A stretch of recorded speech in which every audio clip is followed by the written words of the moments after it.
Baiklah, pada hari ini saya akan memberikan sedikit penjelasan mengenai materi tinjauan komunikasi tertulis dan penulisan memorandum.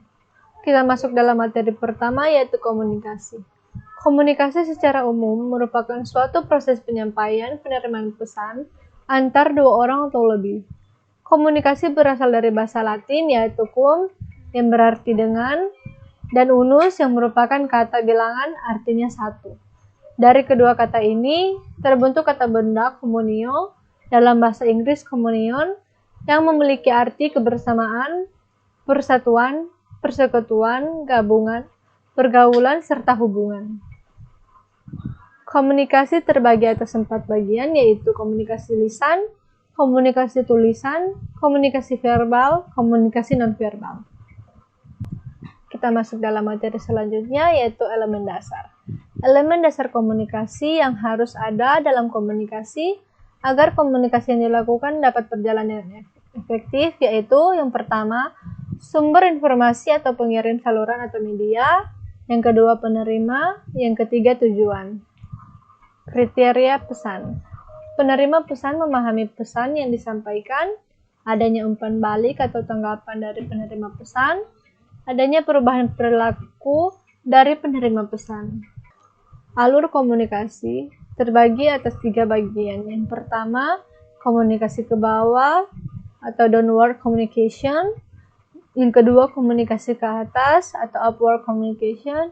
Yang ketiga, komunikasi lateral atau horizontal communication. Kita masuk dalam bentuk-bentuk komunikasi. Yang pertama, komunikasi interpersonal. Yang kedua, komunikasi kelompok. Yang ketiga, komunikasi organisasi. Dan yang keempat, komunikasi massa. Selanjutnya yaitu komunikasi tertulis. Komunikasi tertulis ialah komunikasi yang dilakukan yang melalui sebuah tulisan yang dilakukan dalam kegiatan surat menyurat yang melalui pos, telegram, email, dan sebagainya.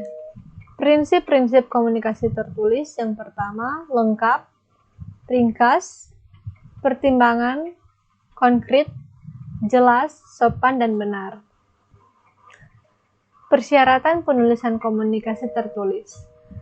Ditulis dalam format atau bentuk yang menarik, memiliki maksud dan tujuan, menggunakan bahasa yang mudah dimengerti, penggunaan bahasa yang baik dan benar, penggunaan bahasa disesuaikan dengan kemampuan pemahaman dari pihak pembaca, mencerminkan pengertian terhadap masalah-masalah yang dihadapi atau yang dituju, hindari penggunaan kata atau kalimat yang dapat membingungkan pembaca, menunjukkan budi bahasa dan kewajiban penulis.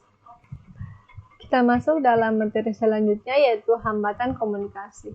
Hambatan komunikasi terbagi atas 7 bagian. Yang pertama, hambatan dari proses komunikasi, yaitu hambatan yang timbul dari ketidakjelasan informasi yang akan disampaikan. Hambatan fisik, yaitu hambatan yang terjadi akibat ada gangguan cuaca, gangguan sinyal, dan sebagainya. Hambatan semantik, yaitu hambatan yang terjadi akibat pemahaman yang sedikit mengenai bahasa dan istilah-istilah asing yang digunakan dalam informasi atau pesan. Hambatan psikologis, yaitu hambatan yang berasal dari gangguan kondisi kejiwaan dari si pengirim pesan atau penerima pesan, sehingga mengakibatkan informasi tersebut mengalami perubahan. Hambatan manusiawi, yaitu hambatan yang terjadi akibat tingkat emosi manusia yang tidak menentu dalam menyikapi informasi atau pesan.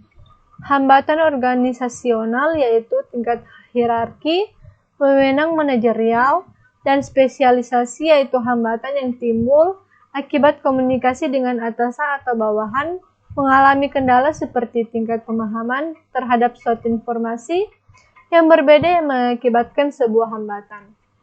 Hambatan-hambatan antar pribadi, yaitu hambatan yang timbul antar pribadi di dalam sebuah organisasi. Biasanya hambatan ini muncul karena adanya salah paham antar pribadi yang menyangkut masalah tugas dan wewenang dari orang yang ada dalam organisasi. Cara mengatasi hambatan. Yang pertama, memberikan umpan balik atau feedback, yaitu memberikan kesempatan pada seseorang untuk menyampaikan informasi dan gagasannya sehingga tercipta komunikasi dua arah.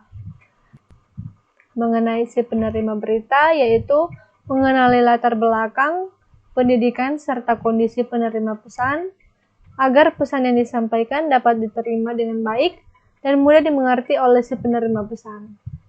Susunlah secara terperinci apa dan kapan informasi tersebut harus disampaikan dan kepada siapa informasi tersebut akan disampaikan.